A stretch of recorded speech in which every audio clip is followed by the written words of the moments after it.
I like to call these moments guided by the Holy Spirit.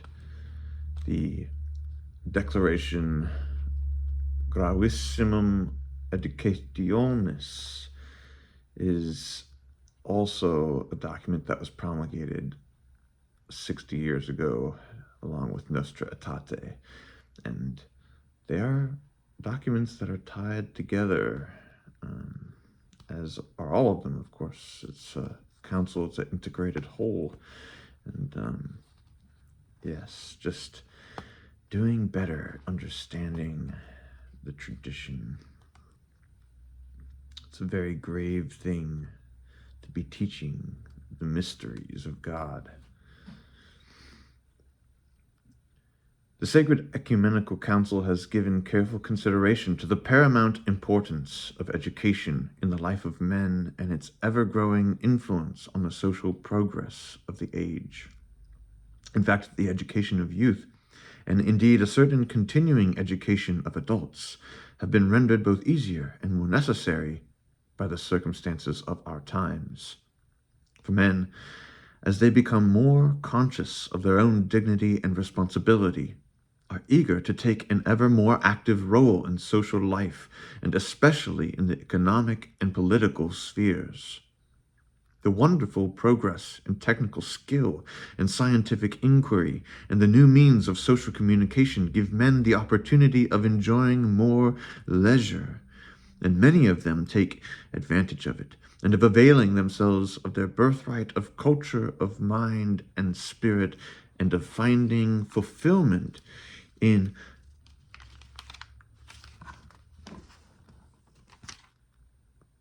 closer relations both with other groups and even other nations.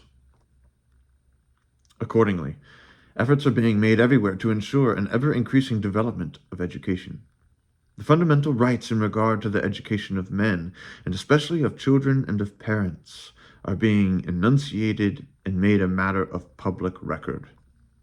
As the number of pupils is rapidly increasing, schools are being established far and wide, and other scholastic institutions are being opened. Methods of education and instruction are being developed by new experiments, and great efforts are being made to provide these services for all men, although many children and young people are still without even elementary education, and many others are deprived of a suitable education, one inculcating simultaneously truth and charity. For her part, Holy Mother Church, in order to fulfill the mandate she received from her divine founder to announce the mystery of salvation to all men and to renew all things in Christ, is under an obligation to promote the welfare of the whole life of man, including his life in this world, insofar as it is related to his heavenly vocation. She has therefore a part to play in the development and extension of education. Accordingly, the Sacred Synod hereby promulgates some fundamental principles concerning Christian education, especially in regard to schools. These principles should be more fully developed by a special post-conciliar commission and should be adapted to the different local circumstances by episcopal conferences. All men of whatever race, condition, or age, in virtue of their dignity as human persons, have an inalienable right to education. This education should be suitable to the particular destiny of the individuals, adapted to their ability, sex, and national cultural traditions, and should be conducive to fraternal relations with other nations in order to promote true unity and peace in the world. True education is directed towards the formation of the human person in view of his final end and the good of that society to which he belongs and in the duties of which he will, as an adult, have a share. Due weight being given to the advances in psychological, pedagogical, and intellectual sciences, children and young people should be helped to develop harmoniously their physical, moral, and intellectual qualities.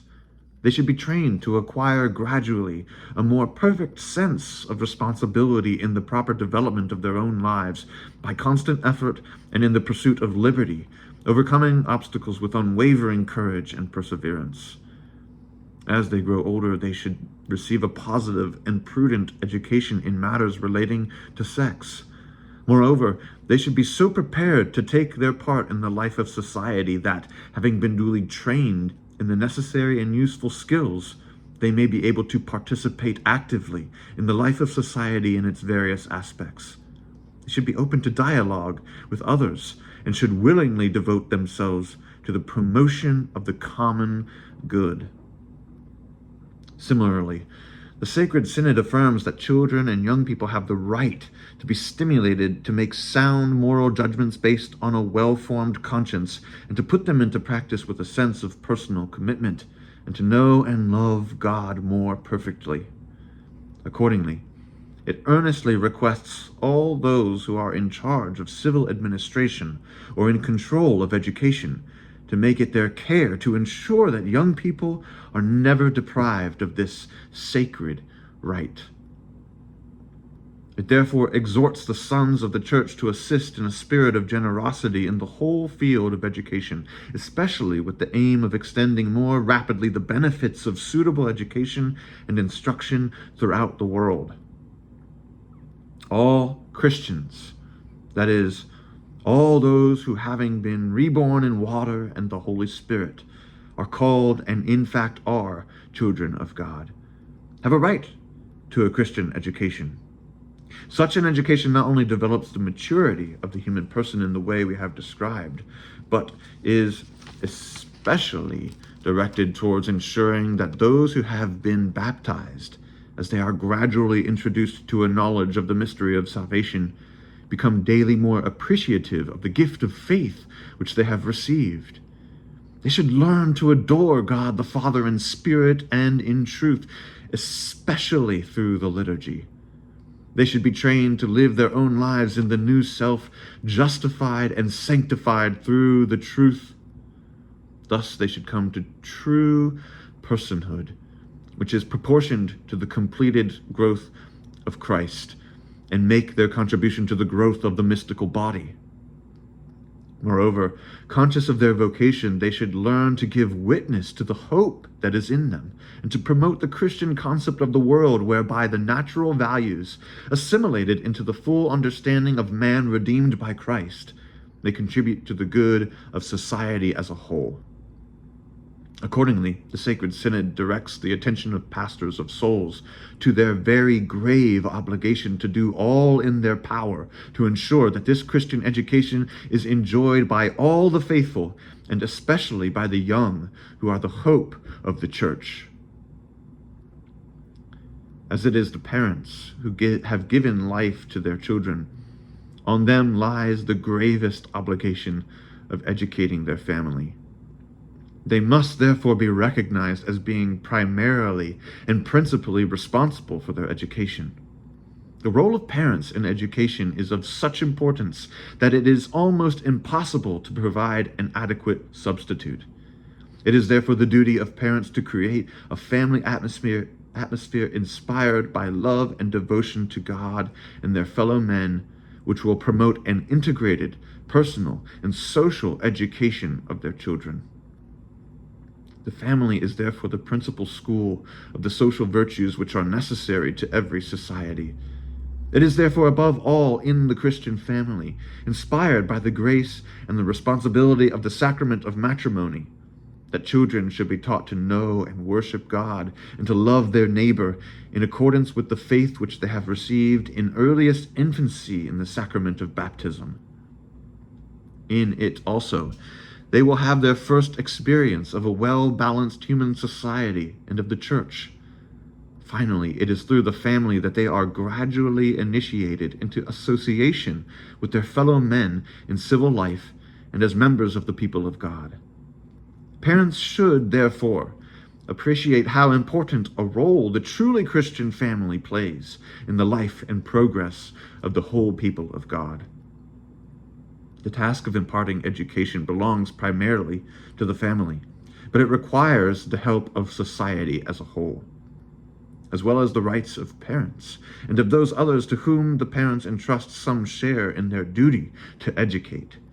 There are certain duties and rights vested in civil society inasmuch as it is its function to provide for the common good in temporal matters. It is its duty to promote education, the education of youth in various ways.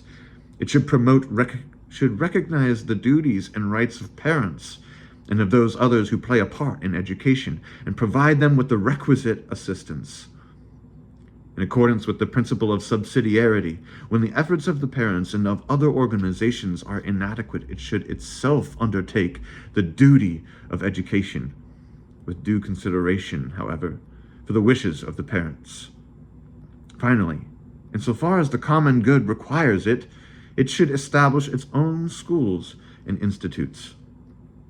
Education is, in a very special way, the concern of the Church, not only because the Church must be recognized as a human society capable of imparting education, but especially it has the duty of proclaiming the way of salvation to all men, of revealing the life of Christ to those who believe, and of assisting them with unremitting care so that they may be able to attain to the fullness of that life. The Church, as a mother, is under an obligation, therefore, to provide for its children an education by virtue of which their whole lives may be inspired by the Spirit of Christ. At the same time, it will offer its assistance to all peoples for the promotion of a well-balanced perfection of the human personality, for the good of society in this world, and for the development of a world more worthy of man. In the exercise of its function, make it more worthy of woman. In the exercise of its functions in education, the Church is appreciative of every means that may be of service, but it relies especially on those which are essentially its own. Chief among these is catechetical instruction, which illumines and strengthens the faith, develops a life in harmony with the Spirit of Christ, stimulates a conscious and fervent participation in the liturgical mystery, and encourages men to take an active part in the apostolate. The Church values highly those other educational media which belong to the common patrimony of men, and which make a valuable contribution to the development of character and to the formation of men. These it seeks to ennoble by imbuing them with its own spirit. Such are the media of social communication, different groups devoted to the training of mind and body, youth associations, and especially schools. Among the various organs of education, the school is of outstanding importance. In nurturing the intellectual faculties, which is its special mission, it develops a capacity for sound judgment and introduces the pupils to the cultural heritage bequeathed to them by former generations. It fosters a sense of values and prepares them for professional life.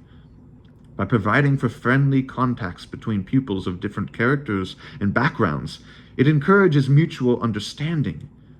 Furthermore, it constitutes a center in which activity and growth, not only the families and teachers, but also the various associations for the promotion of cultural, civil, and religious life, civic society, and the entire community should take part. Splendid, therefore, and of the highest importance is the vocation of those who help parents in carrying out their duties and act in the name of the community by undertaking a teaching career.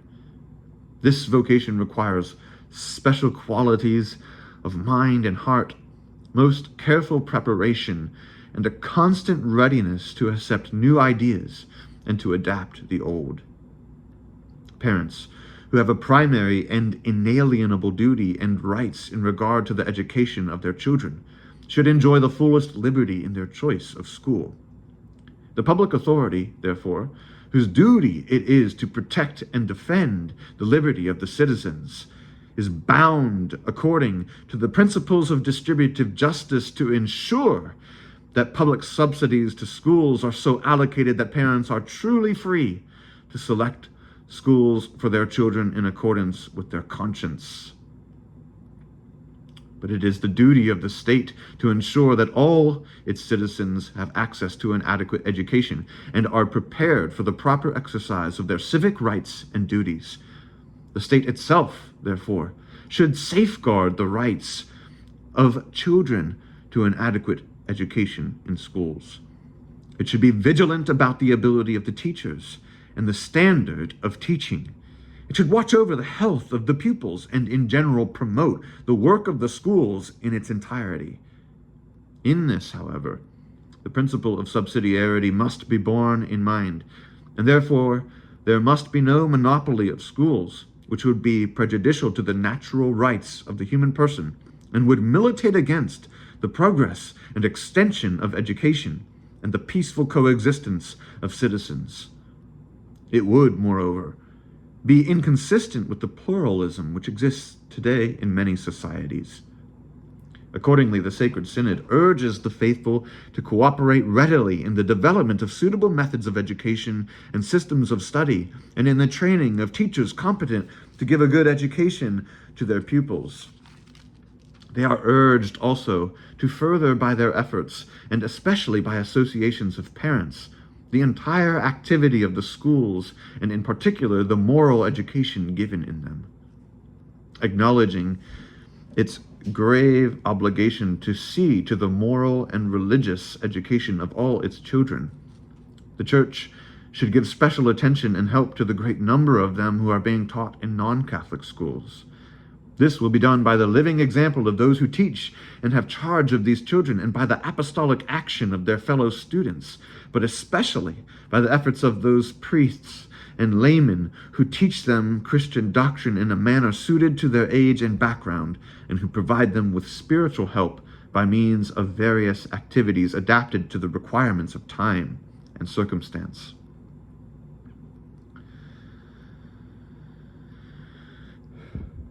Parents are reminded of their grave obligation to make all necessary arrangements, and even to insist that their children may be able to take advantage of these services and thus enjoy a balanced progress in their Christian formation and their preparation for life in the world. For this reason, the Church is deeply grateful to those public authorities and associations which, taking into consideration the pluralism of contemporary society and showing due respect for religious liberty, assist families to ensure that the education of their children in all schools is given in accordance with the moral and religious principles of the family. The Church's role is especially evident in Catholic schools. These are no less zealous than other schools in the promotion of culture and in the human formation of young people.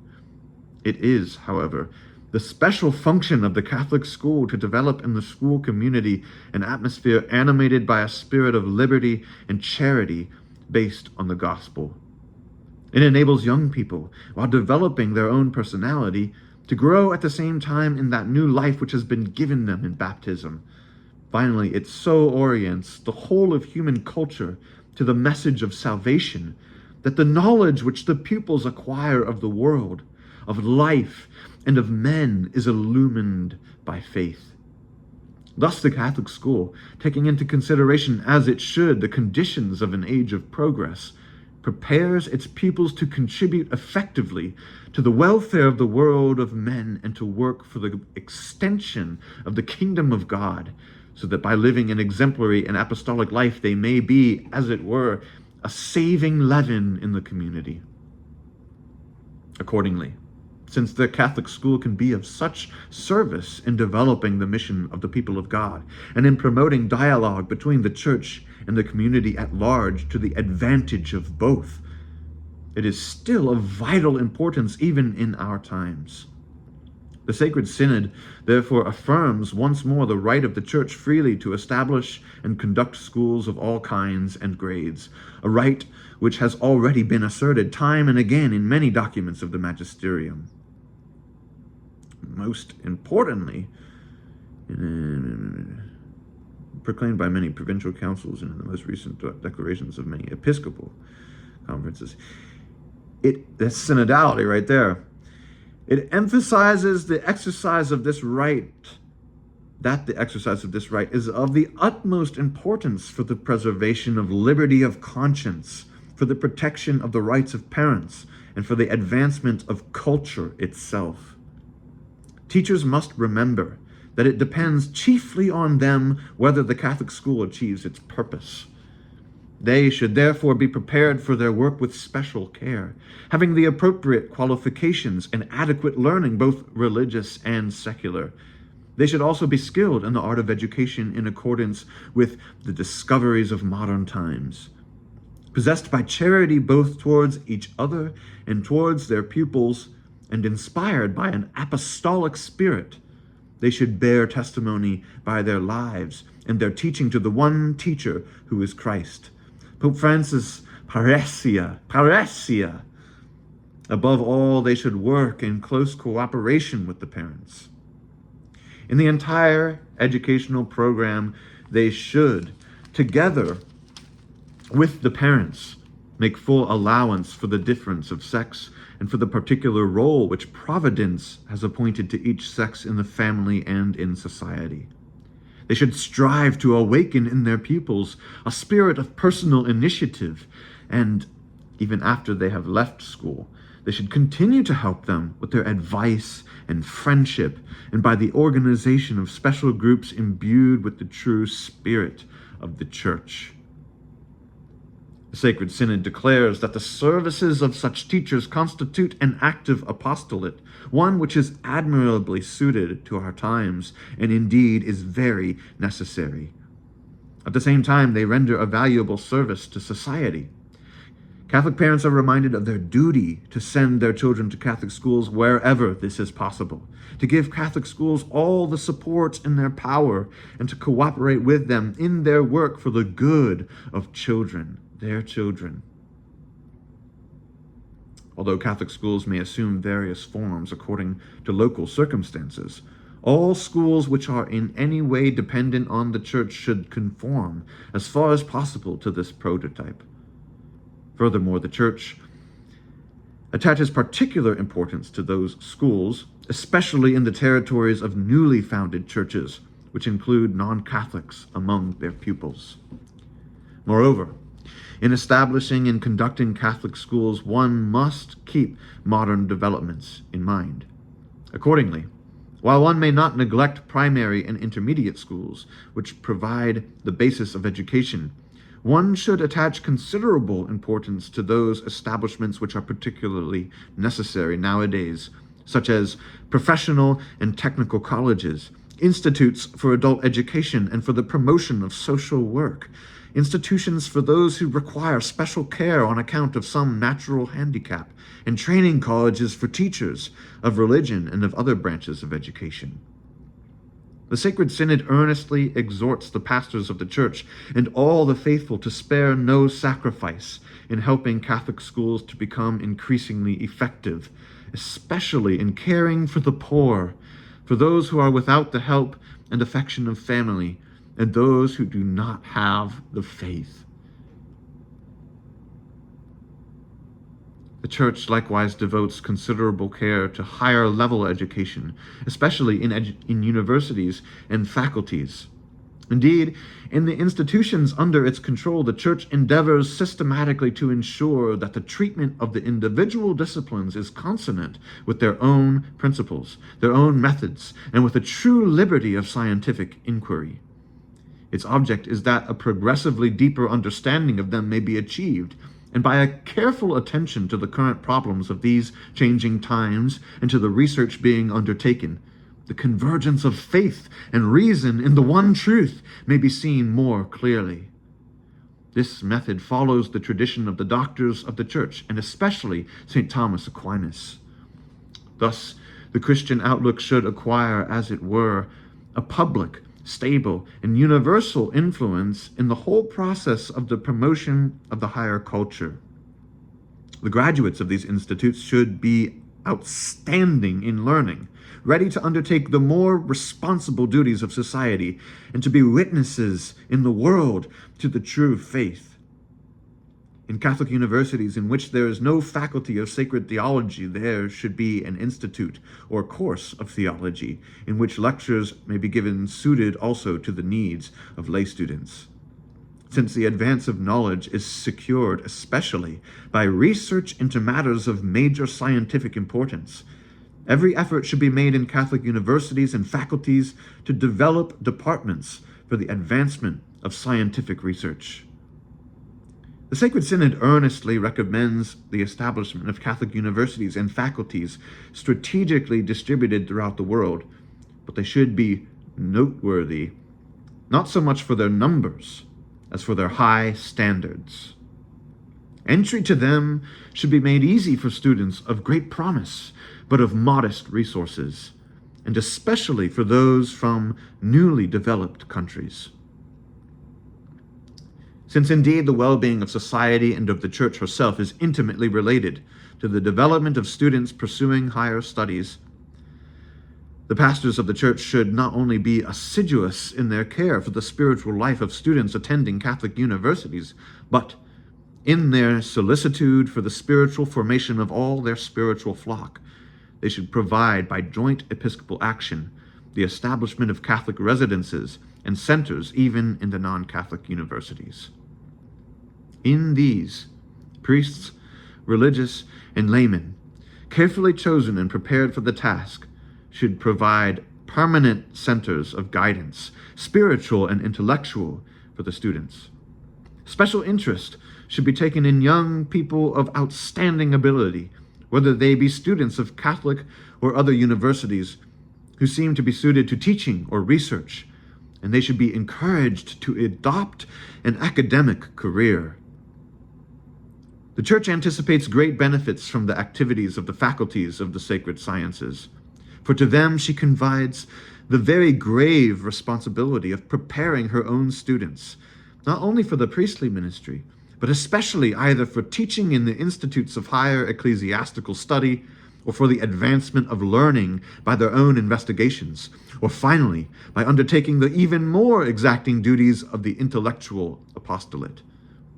It is the function also of these faculties to promote research in the different fields of sacred learning. Their object will be to ensure that an ever-growing understanding of sacred revelation be achieved, that the inheritance of Christian wisdom handed down by former generations be more fully appreciated, that dialogue with our separated brethren and with non-Christians be promoted, and that questions arising from the development of thought be duly solved. Therefore, the ecclesiastical faculties, having made such revision of their own statutes as seems opportune, should do all in their power to promote the sacred sciences and related branches of learning. And by the employment of modern methods and aids, they should train their students for higher research. As cooperation, which is becoming daily more important and more effective at diocesan, national, and international levels, is very necessary also in the educational sphere. Every care should be taken to encourage suitable coordination between Catholic schools. Such collaboration between these and other schools as the welfare of the whole community requires should also be developed. A greater measure of coordination and the undertaking of joint activities will be especially fruitful in the sphere of academic institutes. In every university, therefore, the various faculties should assist each other insofar as their particular provinces permit. The universities also should combine for purposes of joint enterprises, such as organizing international congresses and allotting scientific research among themselves. They should also communicate the results of their research to each other, interchange professors on a temporary basis, and in general promote all measures which may be mutually helpful. The Sacred Synod earnestly exhorts the students themselves to appreciate the excellence of the teaching vocation and to show a readiness to undertake it generously, especially in those countries where the education of young people is at risk because of a shortage of teachers. The Sacred Synod furthermore affirms its deep gratitude to those priests, religious, nuns, and laity who, in a spirit of evangelical dedication, have devoted themselves to the all-important work of education in schools of all kinds and grades. It exhorts them to persevere generously in the work they have undertaken and to strive so to excel in inspiring their pupils with the Spirit of Christ, in their mastery of the art of teaching, and in their zeal for learning, that they may not only promote the internal renewal of the Church, but also maintain and augment its beneficial presence in the world today, and especially in the intellectual sphere. May God have mercy on us.